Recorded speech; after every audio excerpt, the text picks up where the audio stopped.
After doing a bit of traveling when I was younger, I'd always dreamed of taking an extended trip to explore the world. But the immensity of that idea always drove me to place it up on a mental shelf for some later date. Now was never the time. But a curious thing happened when my 40th birthday peeked its head over the proverbial horizon. That dream came back to me. And when it came back, it brought a question. If not now, when? And that question made me think that the longer that dream stayed on that proverbial shelf, the less likely it was to ever be realized. And that was the push I needed. For the next 2 years, I saved money, I researched, and I prepared.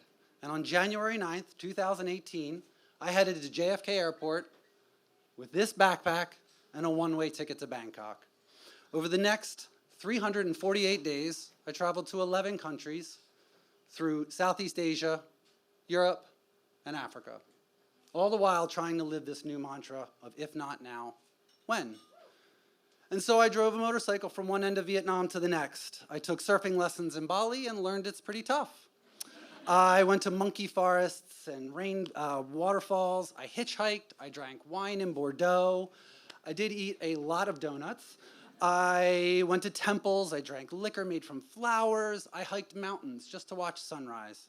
I rode a motorcycle through Cambodia with my father, and I went to a Transylvanian wedding. I even DJ'd in Istanbul for the very first time. And throughout it all, I learned a ton. For example, I learned that if you wanted a place to stay tonight in Bangkok, there are almost 400 options. 140 of those are $10 or less.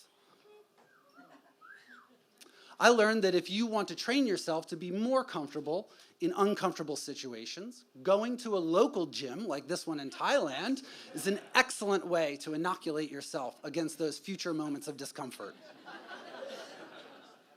I learned that if you're searching for something to do in a given area, try adding the word weird to your search query.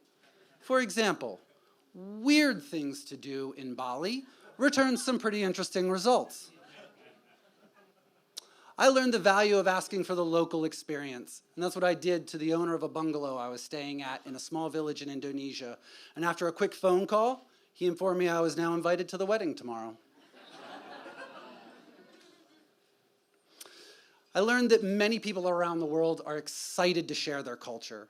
By simply asking this group of guys what type of rice wine they were drinking, they immediately invited me to join their table, and I spent the remainder of the night eating and getting properly drunk with them.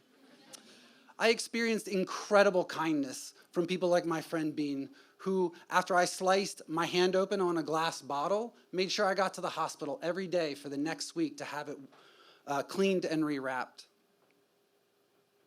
And I learned to stop and be present in a moment.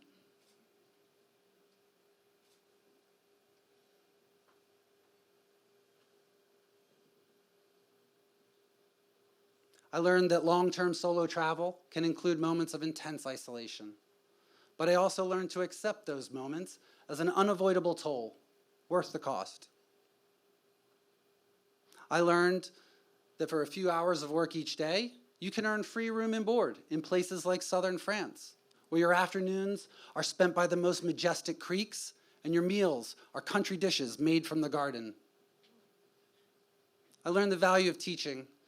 Livia is a mother of three, single mom, with no experience using tools, living in a house that needs a lot of repair. Teaching her how to cut and hang her own door molding was one of the most rewarding experiences I had. And lastly, I learned that if you are creative and careful with your money, you can travel the world for a year for under $40 a day. All meals, all travel, flights, everything. So if you've ever dreamed of exploring the world and going out on this adventure, meeting incredible people, eating the most exotic foods, I'm here to tell you that that dream is possible, okay?